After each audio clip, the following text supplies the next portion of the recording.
யூஸ்ஃபுல்லாக இருக்கும். அது மட்டும் இல்லாமல் இப்போ தான் நீங்கள் ஃபஸ்ட் டைம் நம்ம சேனல் பார்க்குறீங்கன்னா மறக்காமல் நம்ம சேனலை சப்ஸ்கிரைப் பண்ணி. ஃப்ரெண்ட்ஸ், இந்த wait gaining baby food recipe செய்கிறதுக்கு இன்றைக்கி வந்து நம்ம 2-3 ஸ்பூன் அளவுக்கு வெள்ளை அவல் எடுத்துக்கலாம். நீங்கள் சிவப்பு அவல் இருந்தால் கூட எடுத்துக்கலாம். அவலில் வந்து இரும்புச்சத்து ரொம்ப அதிகமாக இருக்கும். அதே மாதிரி 3 ஸ்பூன் வந்து அவல் எடுத்தீங்க அப்படின்னா 1 ஸ்பூன் அளவுக்கு பாசிப்பருப்பு மூங் தால் வந்து எடுத்துக்கோங்க. இப்போ இதில் வந்து கொஞ்சமாக தண்ணி சேர்த்து இதை வந்து ஒரு 2 டைம் நம்ம நல்லா கழுவி எடுத்துக்கலாம். ஏன்னா அவலில் வந்து நார்மலாகவே டஸ்ட் வந்து அதிகமாக இருக்கும். ஒரு 2 டைம் நம்ம கழுவி எடுக்கும்போது தான் அந்த டஸ்ட் எல்லாமே வந்து போகும். நல்லா கழுவி எடுத்துட்டு மறுபடியும் கொஞ்சம் சுத்தமான தண்ணி சேர்த்து இதை வந்து ஒரு 10 நிமிஷம் ஊற வச்சிருங்க. அவல் பாசிப்பருப்பு ரெண்டுமே நல்லா ஊறட்டும். இது நல்லாமே ஊறின பின்னாடி நம்ம ஸ்டவ்வில் வந்து ஒரு குக்கர் வச்சுக்கலாம். இதில் 1 ஸ்பூன் அளவுக்கு நெய் சேர்த்துக்கலாம். நெய் இல்லைனா பட்டர் நீங்கள் எது வேணாலும் சேர்த்துக்கலாம். இப்போ இது கூட தாளிப்புக்கு நான் வந்து கொஞ்சமாக எல்லாமே ஒரு பிஞ்ச் அளவுக்கு தான் சேர்க்குறேன். கொஞ்சமாக வந்து ஜீரகத்தூள், அதுக்கப்புறம் கொஞ்சம் மிளகுத்தூள். 8 மாத குழந்தைக்கலாம் நம்ம ஸ்பைசஸ் எல்லாமே சேர்க்க ஆரம்பிச்சிடலாம். அதுக்கப்புறம் கொஞ்சம் மஞ்சள் தூள் இதெல்லாம் சேர்த்துட்டு நல்லா தாளிச்சுக்கலாம். இப்போ இந்த அவல் அதுக்கப்புறம் அந்த மூங் தால் ரெண்டுமே நல்லா ஊறிட்டு இருக்கு. அதையும் வந்து இந்த குக்கரில் சேர்த்துட்டு நல்லா வதக்கி விட்டுறலாம். அவல் பாசிப்பருப்பு ரெண்டையுமே நல்லா வதக்கின பின்னாடி இன்னைக்கு வந்து நான் உருளைக்கிழங்கு ஒரு பாதி உருளைக்கிழங்கு மேலே இருக்கிற தோலெல்லாம் சீவிட்டு ஒரு பாதி உருளைக்கிழங்கு எடுத்து வச்சிருக்கேன். அதையும் இது கூட சேர்த்துக்கிறேன். உருளைக்கிழங்கு வந்து குழந்தைக்கு அவ்வளோ சூப்பராக வெயிட் போடும். இந்த மாதிரி ஃபுட்டில் சேர்த்து கொடுக்கும்போது நல்லா டேஸ்ட்டாகவும் இருக்கும். உருளைக்கிழங்கு டேஸ்ட் பிடிக்காத குழந்தையே இருக்க முடியாது. ஸோ இந்த மாதிரி சேர்த்துட்டு இது கூட ஃபைனலாக டேஸ்ட்டுக்காக கொஞ்சமாக சால்ட்டு சேர்த்துட்டு இப்போ வந்து இது கூட தேவையான அளவுக்கு தண்ணி சேர்த்துக்கலாம். ஒரு 4 விசில் வச்சு எடுத்தால் போதும். ரொம்ப குலைவாக சாஃப்ட்டாக வெந்து வந்துடும். இதை மார்னிங் பிரேக்ஃபாஸ்ட்டாகவும் கொடுக்கலாம், லஞ்சுக்கும் கொடுக்கலாம், டின்னர் டைமுக்கும் கொடுக்கலாம், எப்போ வேணாலும் கொடுத்துக்கலாம். உருளைக்கிழங்கு சேர்த்துக்கிறதால தான் நம்ம அந்த ஜீரகத்தூள் எல்லாம் சேர்த்துருக்கோம். அதனால நல்லா டைஜஸ்டும் ஆயிரும். இப்போ மூடி போட்டு 4 விசில் விட்டு எடுத்துக்கலாம். இப்போ 4 விசில் விட்டு எடுத்தாச்சு. இப்போ பாருங்க, அந்த உருளைக்கிழங்கு அவல் அதுக்கப்புறம் அந்த பாசிப்பருப்பு எல்லாமே நல்லா சாஃப்டாக குலைவாக வந்துட்டு இருக்கு. இப்போ இதை வந்து ஒரு மேஷர் வச்சு நம்ம நல்லா மசிச்சு விட்டுட்டு இதை வந்து சர்விங் பவுலுக்கு மாற்றிட்டு அழகாக குழந்தைக்கு மார்னிங் பிரேக்ஃபாஸ்ட்டாவோ லஞ்ச் டைம்லையோ டின்னர் டைம்லையோ கொடுத்துக்க வேண்டியது தான். இப்போ நல்லா மசிச்சுட்டேன். இது கூட நம்ம நெய்யும் சேர்த்துருக்கிறதால குழந்தைக்கு சூப்பராக வெயிட்டும் போடும். ஓகே ஃப்ரெண்ட்ஸ், இந்த ரெசிபி உங்களுக்கு பிடிச்சிருந்தது அப்படின்னா மறக்காம நம்ம சேனலை சப்ஸ்கிரைப் பண்ணுங்கள், லைக் பண்ணுங்கள். அதே மாதிரி உங்களுடைய கருத்துக்களையும் கமெண்ட்டில் சொல்லுங்கள். Thank you friends.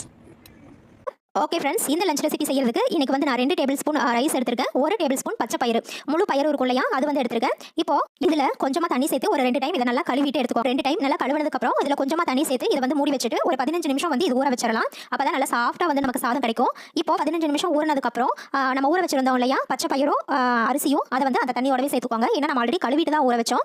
அடுத்தது இது கூட கேரட் வந்து ஒரு 10-15 துண்டு நான் நறுக்கி வச்சிருக்கேன். அதை வந்து இது கூட சேர்த்துக்கலாம். இந்த கேரட்டுக்கும் பச்சை பயிருக்கும் டேஸ்ட் வந்து சூப்பராக இருக்கும். அதே மாதிரி நல்லா சத்தானதாகவும் இருக்கும். கூட ஒரு வெஜிடபிள் சேர்த்துக்கிட்டோம் அப்படின்னா. அடுத்தது இது கூட கொஞ்சமாக தக்காளி, ஒரு 2-3 துண்டு தக்காளி சேர்த்துக்கோங்க. தக்காளி வந்து டேஸ்ட் நல்லா இருக்கும், கொஞ்சமாக சேர்த்துக்கோங்க. அடுத்தது ஒரு 2 பல் பூண்டு சேர்த்துக்கோங்க. ஏன்னா பயிர் வகைகளுக்கு பூண்டு சேர்த்தா தான் வந்து கேஸ் ப்ராப்ளம் ஆகாமல் இருக்கும். கொஞ்சமாக சால்ட் சேர்த்துட்டு கொஞ்சமாக மஞ்சள் தூள், ஒரு பிஞ்ச் ஆஃப் மஞ்சள் தூள் சேர்த்துட்டு குக்கரை மூடி வச்சு இதில் தண்ணி வந்து தேவையான அளவுக்கு ஒரு 1.5 கப் அளவுக்கு ஊற்றிக்கோங்க. ஏன்னா ஒரு 7-9 விசில் பக்கமாக விட்டோம் அப்படின்னா தான் இந்த பயிர் நல்லா வேகும். இப்போ இதை நம்ம நல்லா வேக வச்சுக்கலாம். இப்போ ஒரு 8 விசிலுக்கு அப்புறம் பார்த்தீங்க அப்படின்னா சாதம் வந்து இந்த அளவுக்கு நல்லா குலைவாக வந்துட்டு இருக்கும், நல்லா சாஃப்டாக வந்துட்டு இருக்கு. இது முழு பயிர் அப்படிங்கிறதால நம்மளுக்கு வந்து கரண்டியில் வச்சு மசிச்சா மசியாது. நல்லா மென்று சாப்பிட்ற குழந்தை அப்படின்னா இதை வந்து நம்ம அப்படியே கரண்டியில் லைட்டாக மசிச்சுட்டு கொடுக்கலாம். மென்று சாப்பிடாத குழந்தை அப்படின்னா இதை மிக்ஸி ஜாருக்கு மாற்றிட்டு இல்லை ஹேண்ட் வாஷரோ யூஸ் பண்ணி நல்லா மசிச்சு தான் கொடுக்கணும். நான் இதை மிக்ஸி ஜாருக்கு மாற்றிட்டு லைட்டாக ஒரு 2 பல்ஸ் விட்டு எடுத்துக்கிறேன். இப்போ இதை நான் மிக்ஸியில் 2 பல்ஸ் மட்டும் விட்டு எடுத்துக்கிறேன். அடுத்து இதை வந்து தாளிச்சிடலாம். தாளிச்சாதான் வந்து நல்லா டேஸ்ட்டாக இருக்கும் சாதம். இப்போ தாளிக்கிறதுக்கு கொஞ்சமாக ஒரு கடாயில் வந்து நெய் சேர்த்துக்கோங்க. நெய் நல்லா உருகின உடனே இதில் வந்து பிஞ்ச் ஆஃப் மிளகுத்தூள், பெப்பர் தூள் வந்து சேர்த்துக்கோங்க காரத்துக்கு. அடுத்தது கொஞ்சமாக பெருங்காயத்தூள் சேர்த்துக்கோங்க. அடுத்தது கொஞ்சமாக கருவேப்பிலை சேர்த்துக்கலாம். இதெல்லாம் சேர்த்தாதான் சாதம் வந்து நல்லா ஃப்ளேவராகவும் இருக்கும். குழந்தைங்களுக்கு வந்து நெய் சேர்க்கறதால ரொம்ப சத்தானதாகவும் இருக்கும், நல்லா வெயிட்டும் போடும். இப்போ நம்ம தாளிச்சாச்சு. நம்ம மசிச்சு வச்சிருக்கிற சாதத்து கூட சேர்த்து மிக்ஸ் பண்ணிட வேண்டியது தான். கருவேப்பிலை எல்லாம் சேர்த்து நல்லா மிக்ஸ் பண்ணிட்டு குழந்தைக்கு ஊட்டும் போது கருவேப்பிலையை தனியாக எடுத்துருங்க. ஏன்னா அந்த கருவேப்பிலையோட சத்து எல்லாம் கண்டிப்பாக சாதத்திலையும் வந்து இறங்கிரும். இது வந்து லஞ்சுக்கு வந்து தாராளமாக கொடுக்கலாம். இதே மாதிரி டின்னருக்கு எப்படி கொடுக்கலாம்னு பார்த்தீங்கன்னா முழு பயிருக்கு பதிலாக மூங் தால், உடச்ச பாசி பருப்பு இருக்கும் இல்லையா, அதை போட்டு இதே மாதிரி செஞ்சோம் அப்படின்னா அதை வந்து நைட் டின்னர் கொடுக்கலாம். இது வந்து நைட் டின்னருக்கு வேண்டாம். ஓகே ஃப்ரெண்ட்ஸ், உங்களுக்கு இந்த ரெசிபி பிடிச்சிருந்தது அப்படின்னா மறக்காம நம்ம சேனலை சப்ஸ்கிரைப் பண்ணுங்க, லைக் பண்ணுங்க. அதே மாதிரி உங்களுடைய கருத்துக்களையும் கமெண்ட்ல சொல்லுங்க. Thank you friends. இந்த ரெசிபி செய்கிறதுக்கு நம்ம ஸ்டவ்வில் ஒரு பேன் வச்சுக்கலாம். அந்த பேனில் கொஞ்சமாக நெய் சேர்த்துக்கலாம். நெய் நல்லா உருகின உடனே இதில் வந்து நான் என்ன சேர்த்துக்கிறேன் அப்படின்னா கொஞ்சம் ஜீரகம், அதுக்கப்புறம் மிளகுத்தூள், பெருங்காயத்தூள், மஞ்சள் தூள், இஞ்சி பூண்டு கொஞ்சம் துருவி எடுத்து வச்சுருக்கேன், அது கூட கொஞ்சம் கருவேப்பிலை. இந்த ஸ்பைசஸ் எல்லாம் சேர்த்துட்டு நெய்யில் நல்லா வதக்கிடுங்க. நல்லா சூப்பராக ஒரு ஃப்ளேவர் வரும். இப்போ இது கூட வந்து நம்ம துருவின கேரட்டும் சேர்த்து நல்லா வதக்கிக்கலாம். கேரட் சேர்த்து நல்லா வதக்கின பின்னாடி இது கூட உருளைக்கிழங்கும் நான் துருவி எடுத்து வச்சுருக்கேன், இதையும் வந்து இது கூட சேர்த்துக்கலாம். கேரட் உருளைக்கிழங்கெல்லாம் வந்து துருவி சேர்க்கும்போது நல்லா சீக்கிரமாக வெந்துடும் நமக்கு, அதுக்காக தான். அது மட்டும் இல்லாமல் இந்த ஸ்பைசஸ் எல்லாம் சேர்த்து கொடுக்கும்போது நல்லா டைஜஸ்ட் ஆகும், குழந்தைக்கு நல்லா சாப்பிடுவாங்க. இப்போ இது எல்லாத்தையும் நல்லா வதக்கி விட்டுறலாம். இது எல்லாத்தையுமே நல்லா வதக்கிட்டு இப்போ இது கூட நம்ம வந்து இது எல்லாமே நல்லா வேகிற அளவுக்கு ஃபஸ்ட்டு கொஞ்சமாக தண்ணி சேர்த்துக்கலாம். தண்ணி சேர்த்துட்டு இது எல்லாத்தையுமே நல்லா வேக வச்சிடலாம். கூட நம்ம டேஸ்ட்டுக்கு கொஞ்சமாக சால்ட்டு சேர்த்துக்குவாங்க. சால்ட்டு சேர்க்கும்போது நான் கேமராவை ஆன் பண்ணாமல் விட்டுட்டேன்.